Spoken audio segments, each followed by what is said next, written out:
Tadi pagi saya makan dengan seorang gadis usia 16 tahun. Dan dia mengalami penderitaan sejak kecil. Dia dikata-katai oleh orang-orang yang seharusnya melindungi dia. Kamu anjing, kamu sundel, kamu macam-macam. Dan dia berkata, sedih sekali. Saya bilang jangan percaya, itu bohong. Firman Tuhan mengatakan kamu adalah biji matanya Tuhan.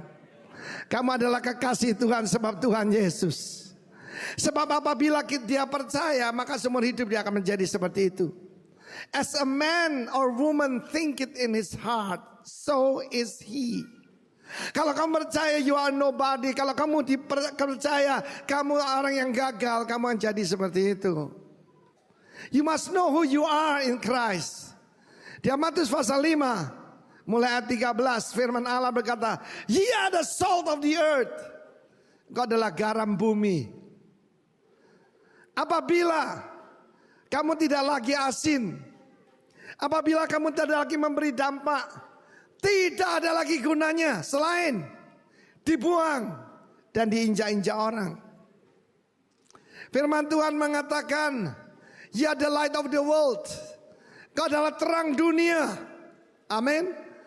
Dan juga firman Allah mengatakan bukan cuma garam bumi dan terang dunia, tetapi firman Allah mengatakan kota yang ada di atas bukit tidak mungkin tersembunyi.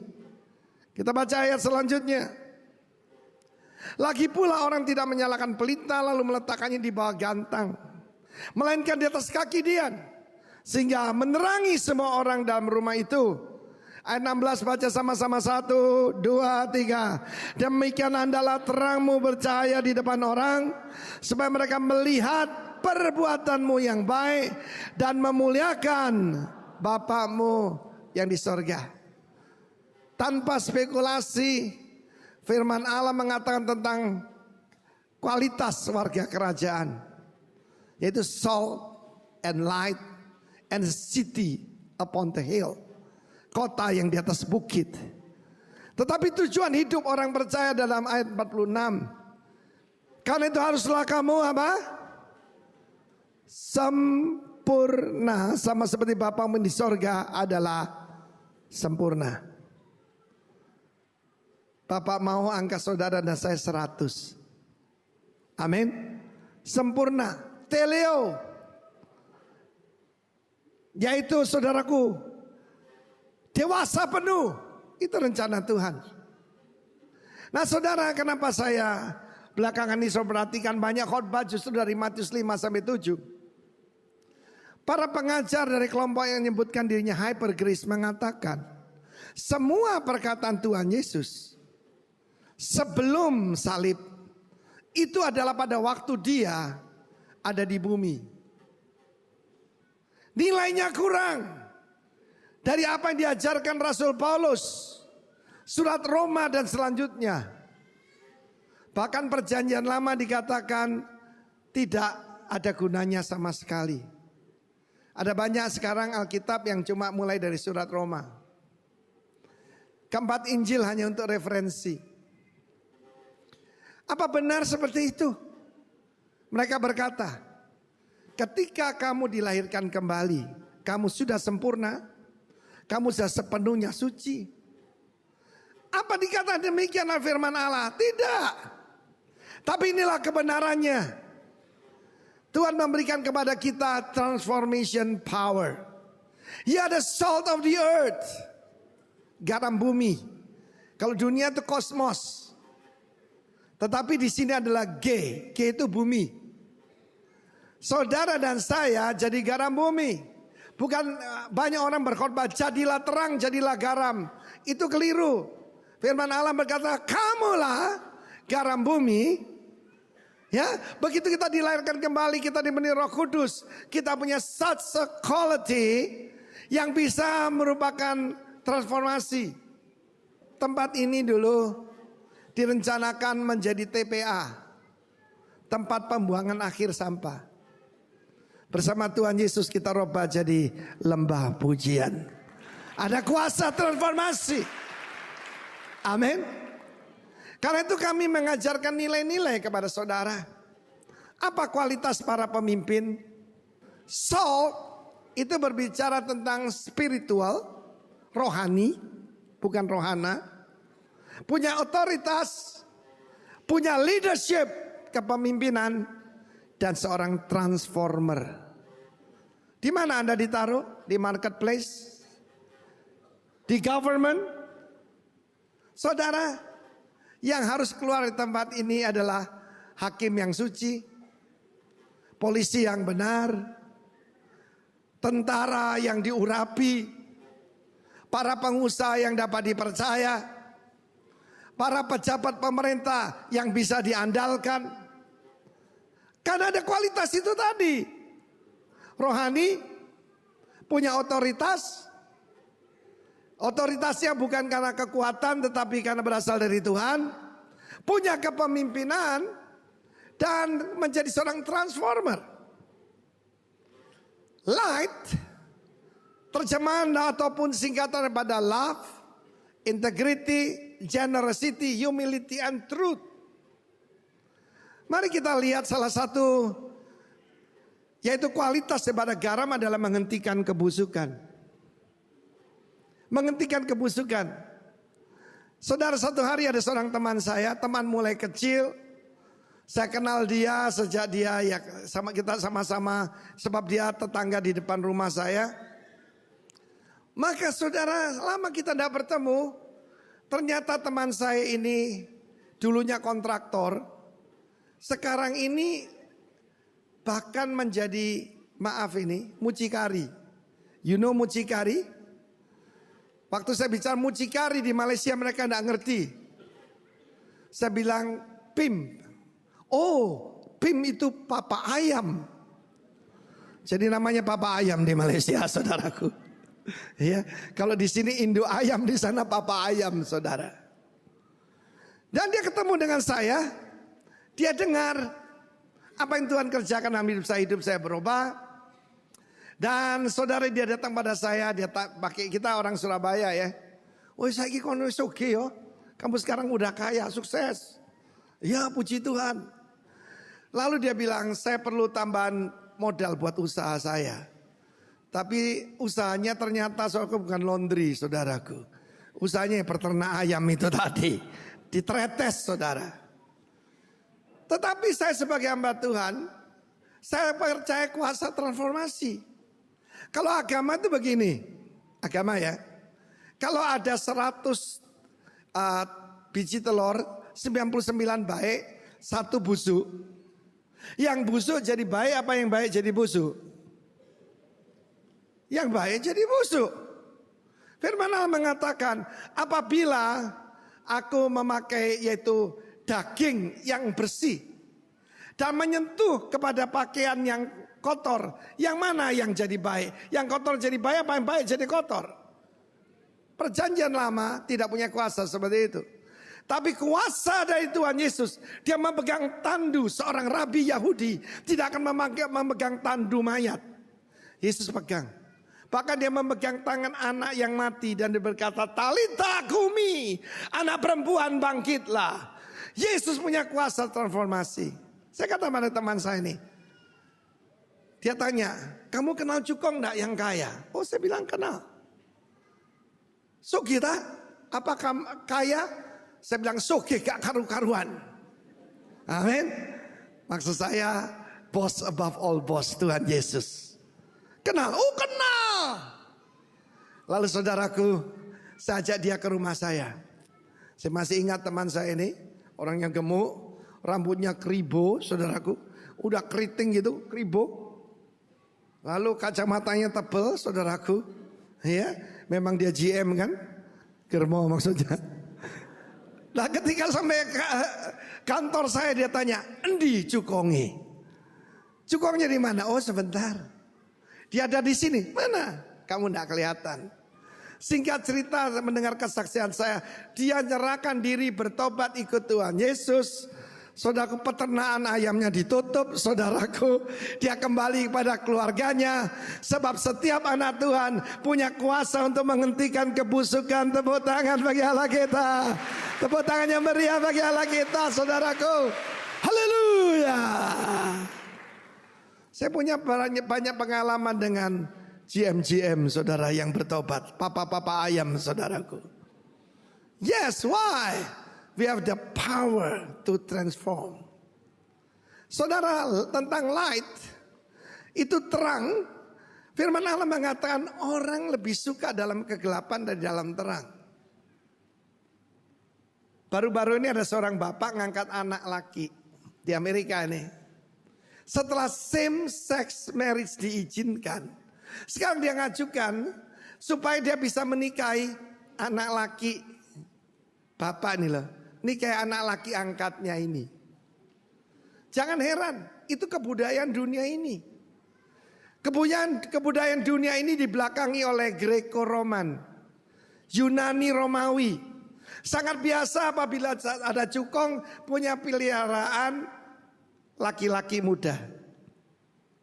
Dia punya istri untuk status, dia punya pacar perempuan, tetapi dia juga punya pacar laki-laki. Kita akan lihat ini di seluruh dunia. Sebab apa? Mereka tidak mengenal the Holy God. Mereka belum diubahkan oleh kuasa transformasi Tuhan. Saya tidak tahu keadaan saudara hari ini. Mungkin saudara bisa tutupi dengan senyum.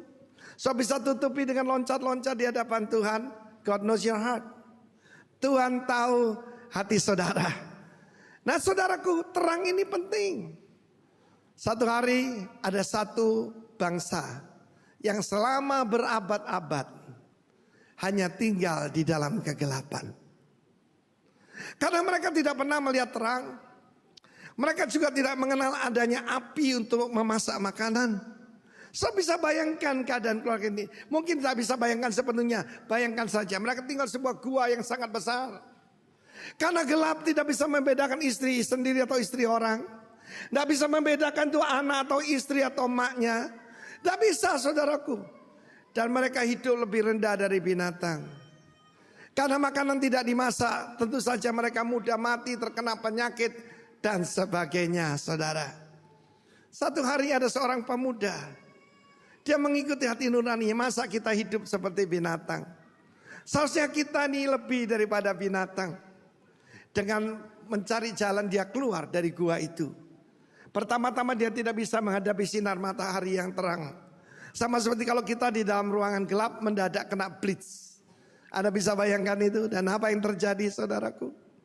Pada saat itu, saudara, dia mendapatkan, di luar ini lain sama sekali. Kebudayaannya begitu hebat. Bahkan ada api untuk memasak daging yang mentah dan sebagainya.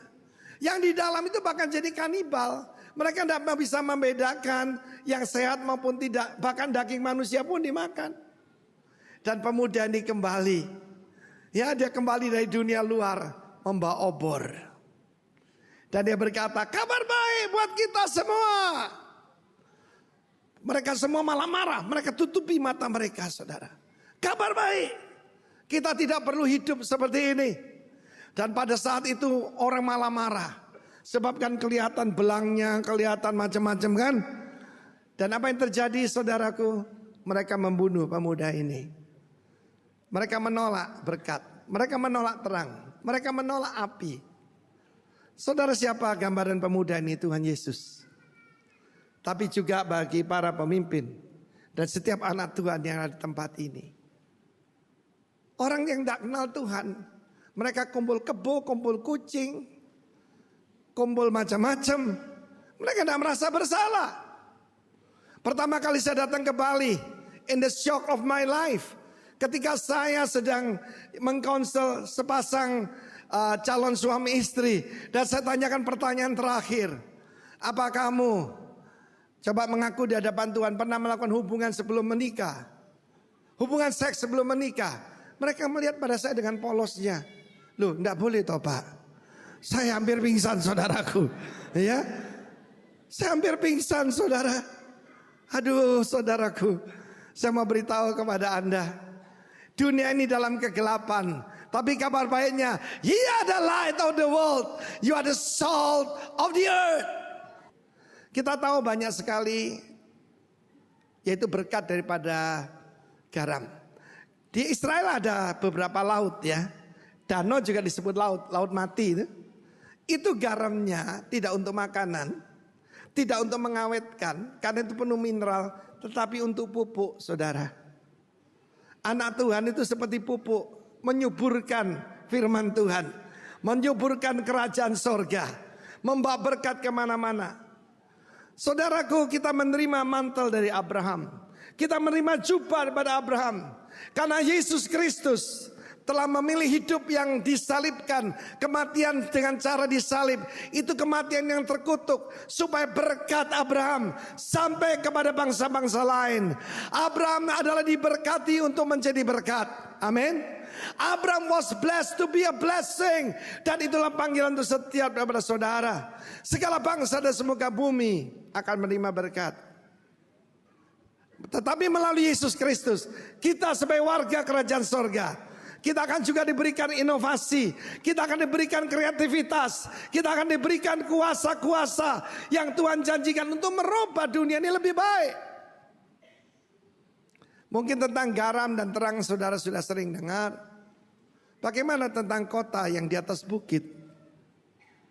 Ketika saya pertama kali membaca Alkitab, saya kira kota di atas bukit, sebab saya tinggal di Surabaya, itu Tretes. Memang tidak mungkin tersembunyi. Kalau kita mendekati, saudaraku, mendekati Pandaan, kota itu kelihatan. Tapi kota itu kumpulan daripada rumah-rumah, bukan? Kota itu kumpulan daripada komunitas. Komunitas kumpulan dari keluarga-keluarga. Dan keluarga-keluarga itu kumpulan dari pribadi-pribadi. Gereja harus seperti kota itu. Kota apa ini maksud? Orang Israel mengerti apa kota di bukit itu? A city of refuge. Kota perlindungan. Kota perlindungan di Israel, kalau kita baca Yosua pasal 20 nanti baca di rumah, adalah kota-kota perlindungan. Ada 6 kota ini. Apabila seseorang, yaitu membuat seseorang terbunuh secara tidak sengaja, Alkitab memberikan contoh. Apabila dia menebang pohon dan mata kapaknya lepas mengenai seseorang, bukan karena dia benci orang itu, atau dia melempar batu, tidak melempar binatang, terkena orang, maka ketika dia dikejar oleh penuntut balas, maka dia boleh lari ke kota ini. 6 buah kota ini ditaruh khusus di tempat yang mudah dijangkau. Dan untuk ke sana bukan jalan yang kecil, tetapi highway. Dan highway itu dipasang obor-obor, zaman dulu belum ada listrik. Tetapi setiap kali mudah untuk ditemui. Dan di pintu gerbang itu ada penatua-penatua yang akan memeriksa perkaranya. Dan apabila dia tidak bersalah tapi dikejar oleh penuntut balas, dia harus tinggal di kota itu. Sampai kapan? Sampai imam besar meninggal dunia. Dia akan mendapatkan protection. Di dunia ini banyak orang memerlukan perlindungan. Banyak orang memerlukan pertolongan. Mereka mengalami kegagalan, mereka mengalami kerugian. Mungkin karena sebab mereka sendiri, tapi akibat orang-orang lain. Dan gereja harus menjadi kota perlindungan. Yesaya pasal 4 mengatakan, setiap kali kamu berkumpul ada hadirat Tuhan sebagai kanopi, sebagai tudung. Setiap kali kamu berkumpul ada tiang awan dan tiang api. Umat Tuhan itu, pemimpin itu seperti perlindungan terhadap angin ribut. Tempat perlindungan daripada gempa bumi. Tempat perlindungan daripada malapetaka. Di rumah saya beberapa kali ya, ada orang yang tinggal di sana karena melarikan diri. Karena mereka bersembunyi. Bukan karena salah. Kalau salah, saudaraku, saya serahkan polisi, saudaraku. Kapan tuh ada orang Perancis datang ke rumah saya di Surabaya. Dia berkata, "Pastor, I know you are anointed," katanya. Ya, Pak pendeta. Padahal saya waktu itu belum jadi pastor, saya pengusaha waktu itu. Kamu diurapi. Pray that the Lord will send his angels to blindfold the police, katanya saudaraku. berdoalah supaya Tuhan menutup mata polisi. Saya bilang saya tidak bisa doa seperti itu. Kamu salah kan? Nah, saya berdoa supaya kamu dikasih keberanian untuk lapor pada polisi. Itu doa saya, saudara. Saudara yang kasihan Tuhan. Tetapi 6 kota ini adalah kota-kota yang dipersiapkan. Dan dari namanya kita bisa melihat karakteristik daripada komunitas orang percaya, daripada keluarga saudara saya, dan juga sebagai gereja Tuhan. Yang pertama adalah kota Kedes. Kedes itu kudus, holy place. Amin. Tuhan Yesus berkata, rumahku seharusnya menjadi rumah doa. Kamu jadikan apa? Sarang penyamun. Kalau maling itu masih memerlukan teknik, saudaraku. Rampok enggak usah. Kamu jadikan sarang penyamun, the den of thieves. Yang kedua kota Shechem, tunjukkan petanya sebentar, saya lihat itu. Ini sungai Yordan, itu Danau Galilea, ini Laut Mati, ini Laut Mediterania. 3 kota sebelah barat dari sungai Yordan dan 3 kota sebelah timur sungai Yordan. Sekarang Jordania. Kedua adalah Shechem. Kota Shechem itu ada 2 arti. Yang pertama adalah punggung. Yang kedua artinya pundak. Apa artinya pundak? Bertanggung jawab. Apa yang kurang daripada para pemimpin? Tidak bertanggung jawab. Tidak konsekuen. Jangan berdoa supaya bebanmu dikurangi. Berdoa supaya diberikan punggung yang kuat. Firman Allah berkata tentang Kristus. The government is upon his shoulder. Dia orang yang bertanggung jawab, saudara. Firman Allah berkata the government is upon his shoulder. Bagaimana dengan Kristus? Ketika di Taman Getsemani, datang orang bawa obor, bawa pentung, bawa pedang. Yesus berkata, siapa yang kamu cari? Yesus dari Nazaret. Akulah dia. Lepaskan yang lain.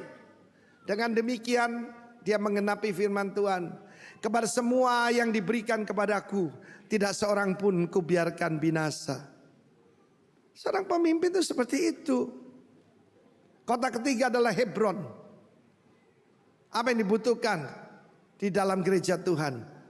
Asosiasi, fellowship, persekutuan, koinonia.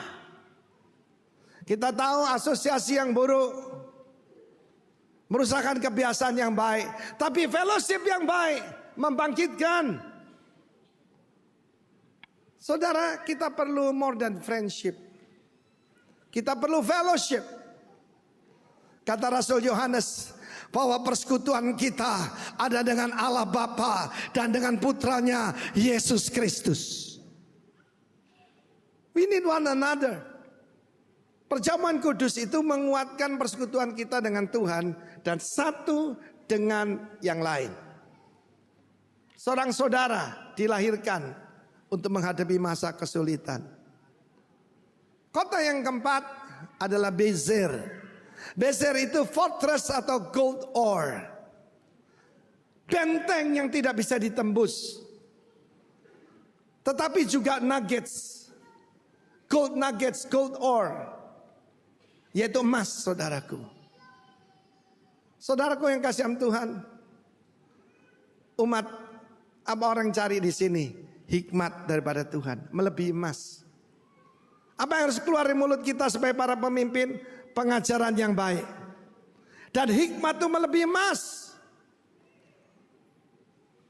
Saudara, mereka memerlukan perlindungan. Nama Tuhan adalah menara yang kuat atau benteng. Kesanalah orang benar berlari dan mendapat selamat. Kota yang kelima adalah kota Ramot. Kota keenam adalah Golan. Sering saudara mendengar dataran tinggi Golan. Itu perbatasan dengan Suriah ataupun Syria sekarang. Saudara, saya harus naik lebih tinggi. Lebih tinggi secara rohani. Amin. Sebab kalau kita berada di tempat lebih tinggi, kita bisa menarik yang ada di bawah. Dengar baik-baik, Tuhan mau kita tahu kalau dalam Alkitab selalu pergi ke tempat tinggi itu untuk apa? Untuk memberikan korban. Ketika Tuhan berbicara pada Abraham, bawalah putramu satu-satunya, putramu yang tunggal itu, dan persembahkanlah di sebuah gunung yang akan kutunjukkan kepadamu. Perkataan Allah di dalam bahasa Ibrani artinya naik ke atas. Naik ke atas untuk apa? Memberikan korban. Entry ketika kita jadi warga kerajaan, kita cuma mengembalikan pajak kerajaan yang 10% itu. Tapi hari ini saudara juga mengambil bagian dalam pembangunan. Kalau semua yang tanggung enteng saudara. Kalau semua gandeng renteng lebih enteng lagi. Tetapi Golan adalah times atau their rejoicing. Times of rejoicing atau their rejoicing. Dunia ini dunia yang sedih. Semua kisah di dunia ini berakhir tragedi. Coba lihat Romeo and Juliet. Akhirnya bagaimana? Bunuh diri. Sampai engtai. Pranajaya Layonsari. Prono Citro Roro Mendut apa maneh. Ahong akui. Di luar Tuhan semuanya tidak ada joy. Tetapi anak-anak Tuhan di tengah kesedihan pun tetap bisa memuji Tuhan. Dan ini membuat orang dunia heran. Ini akan membuat dunia heran. Kekuatan apa yang bisa membuat mereka tetap rejoice, tetap bisa bersuka cita, tetap bisa memuji Tuhan di tengah-tengah tekanan dan kesedihan. Saudara, kamu adalah garam bumi. Engkau adalah terang dunia. Dan engkau adalah kota yang ada di atas bukit. Saya ingin bagikan kepada saudara beberapa mindset, pola pikir. Itu yang membedakan satu orang dengan yang lainnya. Pola pikir pecundang berbeda dengan pola pikir pemenang. Saudara dan saya ditetapkan lebih dari pemenang. More than conqueror. Kita lihat kingdom mindset. Tepuk tangan dulu buat Tuhan. Kingdom mindset. Saya buat pernyataan. The kingdom of God is the upside down kingdom. Kerajaan Allah itu kerajaan yang terbalik. We live by dying. Saudara, firman Tuhan mengatakan kita harus memikul salib setiap hari. Menyangkal diri. Para pengajar hyper grace mengatakan tidak perlu. Bahkan ngaku dosa pun gak perlu. Sekarang diajarkan gak perlu ngaku dosa. Tetapi we live by dying. But we lead by serving. Para pemerintah dunia ini memerintah dengan keras, memerintah dengan tangan besi atas orang-orang yang mereka tundukkan, subjek, jadikan rakyat. Tetapi tidak demikian di antara kamu. Barang siapa yang mau jadi besar, hendaklah jadi pelayan dari semuanya. Sebab anak manusia tidak datang untuk dilayani, tetapi untuk melayani dan memberikan nyawanya bagi tebusan banyak orang. We lead by serving. Saudara telah terbiasa, yaitu terutama ya yang keturunan Tionghoa, yaitu memikirkan untuk to get, bukan to give. Nah, satu hari ada seorang gadis tidak jadi menantu dari satu keluarga gara-gara dia ini cantik tapi mulutnya agak lebar. Kan seksi, sekarang model begitu kan. Keluarga mencari yang mulutnya kecil kayak burung pipit. Sebab kalau mulutnya lebar itu katanya boros. Kalau beli kapling coba, minta depannya kecil, belakangnya besar. Dan saya masih ingat ketika Mercedes mengeluarkan baby Benz, itu nggak laku. Karena apa?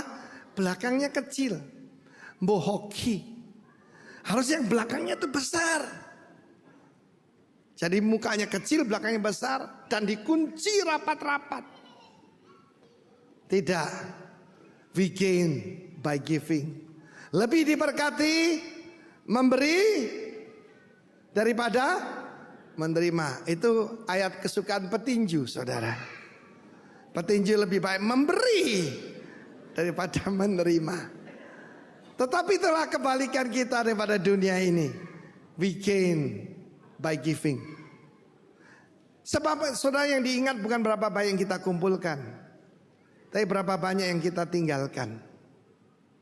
Saya masih ingat saat itu orang paling kaya nomor 1 di Indonesia meninggal dunia. Rumahnya di salah satu kota di Jawa Timur. Saya kebetulan mendarat bersama dengan pesawat yang membawa mayatnya. Uangnya tidak bisa nolong dia. Dan semua orang tanya, lu tahu KW-nya ditinggalkan berapa warisannya? Berapa itu portofolionya, asetnya? Ada yang tahu enggak? Yang ditinggal berapa? Semua orang itu kasakusuk sekian triliun, sekian triliun. Saya bilang, saya tahu. Enaknya kalau tambang kaya, ini anak Tuhan kan tambang kaya, saudara. Mereka percaya, piro, berapa? Kebetulan mendaratnya di Surabaya, saudaraku. Semua. Oh ya betul juga ya, ditinggal semua katanya. Amin. Karena itu saya kata pada istri saya, kita tidak usah tinggalkan warisan, yuk kita nikmati saja dan kita bagikan jadi berkat. Betul? Ya percuma, saudara. Banyak orang kaya meninggalkan warisan berkelahi, saudara. Tetapi saudara yang kasih Tuhan, yang diingat adalah yang saudara berikan kepada orang-orang yang membutuhkan. Tepuk tangan bagi Allah kita. And wisdom itu ditentukan oleh simplicity, kesederhanaan. Saudara, satu kali saya diejek orang. Tidak boleh ya pakai tato ya. Pendeta ketinggalan zaman, pendeta tidak gaul. Lalu saudaraku, saya menyitir apa yang dikatakan teman saya. Ferrari tidak pakai stiker. Pernah kelihatan Ferrari pakai stiker? Tidak ada, saudara. Dulu kan ada pendeta aneh, suka nambahi tato. Sekarang malah ninggalkan istrinya, mau kawin lagi. Biasa dengan yang lebih muda. Ada seorang suami tanya istrinya, lu tahun depan umur gocap ya? Oh iya, kenapa? Lu mau kasih kado, mau belikan mobil baru ya? Enggak, mau tak tukarkan 2 yang jigoan. Itu pasti nggak ada di sini, saudaraku ya. But wisdom comes from simplicity and order comes from change. Keteraturan, order, ketertiban datang daripada perubahan. Ketika ada chaos, ketika ada kekacauan, dalam Genesis pasal pertama, firman Allah berkata, roh Allah melayang-layang di permukaan air, dan Allah berfirman, let there be light. Change, keteraturan. Dan Tuhan memisahkan gelap daripada terang. Tuhan memisahkan daratan daripada lautan. Dan hari ini Tuhan sedang memisahkan domba dari kambing. Tidak ada setengah domba, setengah kambing. Tidak ada dombing. Tidak ada domba atau kambing. And wisdom come from simplicity. Saya kira salah satu tokoh yang paling, anak Tuhan yang paling contoh jelas kerendahan hati, Bapak Rudi Hartono ya. Rudi Hartono ini saudaraku, dia bertobat, dia terima Tuhan Yesus. Dan sekarang ini dia melayani Tuhan. Buku yang ditulis tentang dia adalah Raja Wali Jurus Padi. Kebetulan sekarang saya vilanya di depan sawah, saudara. Jadi kalau yang begini itu, yang warnanya emas, itu padi yang masak. Tapi yang berdiri begini, alang-alang. Kalau saudara ketemu orang suaranya keras, suka cerita diri sendiri, alang-alang. Tetapi padi akan menunduk, saudara. Saya belajar banyak tentang simplicity. Ya, saya suka fashion juga ya, jadi harus matching sepatu, sabuknya. Pak Rudi tidak ada. Kaos kakinya cuma 1, hitam. Dan karena hitam semua, ditukar-tukar nggak apa-apa ya, cuma hitam aja. Wah, saya perlu belajar dari dia, saudaraku. Simplicity. Nama baik lebih baik daripada kekayaan. Nama baik lebih baik dari minyak yang harum. Artinya much better than any capital. Tinggalkan anak-anakmu nama yang baik. Apa yang saya ingin tinggalkan buat saudara? Nama yang baik. Para pemimpin di sini, jaga nama baik Tuhan Yesus dan nama baik orang tuamu. Amin. Jangan seperti itu. Kapan tuh kita mengangkat seorang pemimpin, kita juga nggak teliti, punya utang saudara, nggak mau bayar lagi. Dan ketika ditagih dia berkata begini, yang lama sudah berlalu, sesungguhnya yang baru sudah datang. Aku telah mati dan hidupku tersembunyi di dalam Kristus. Bukan lagi aku yang hidup, melainkan Kristus yang hidup dalam aku. Loh Bapak maksudnya apa? Bapak kan utang. Loh itu yang lama sudah mati, saya sudah dibaptis ganti nama baru. Wah celaka saudaraku yang begini ini. Kiranya tidak ada. Ada yang di sini? Ada di sini? Kalau ada tak celupno lagi saudaraku. Karena sukses ditentukan oleh kerendahan hati. Tadi waktu saya makan ada sebuah foto di depan saya. Kristus mencuci kaki dari Petrus. Dan ada tulisan di bawahnya, the greatest of all. Sukses ditentukan oleh kerendahan hati dan pelayanan. Aku yang adalah guru dan Tuhan, aku di tengah-tengahmu as the one who serve. Sebagai seorang yang melayani. Anak manusia datang tidak untuk dilayani, tetapi untuk melayani dan memberikan nyawanya bagi tebusan banyak orang. Tepuk tangan buat Tuhan Yesus. Mindset yang kedua yang harus ada pada kita adalah entrepreneurship increase. Di setiap krisis maka akan muncul apa? Kreativitas. Ketika saya bertemu dengan saya pernah ketemu dengan seorang tokoh yang ngerti tentang teknologi di Israel.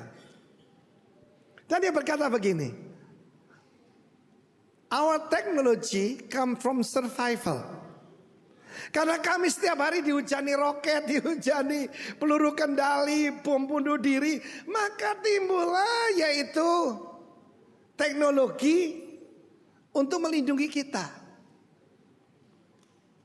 Itu menimbulkan spirit of entrepreneurship dan akibatnya bisa dijual ke dunia. Salah satunya adalah teknologi Iron Dome. Pernah dengar itu? Iron Dome itu saudaraku adalah satu sistem. Apabila ada peluru kendali dan dihitung dilihat akan jatuh di tengah pemukiman, akan dilepaskan peluru kendali yang lain dan meledak di udara. Bam! Selesai. Dan teknologi itu tentu saja diinginkan oleh banyak orang yang lain. Saudara dan saya harus punya pikiran entrepreneurial increase. Yang ketiga, kita harus berpikir secara komunitas.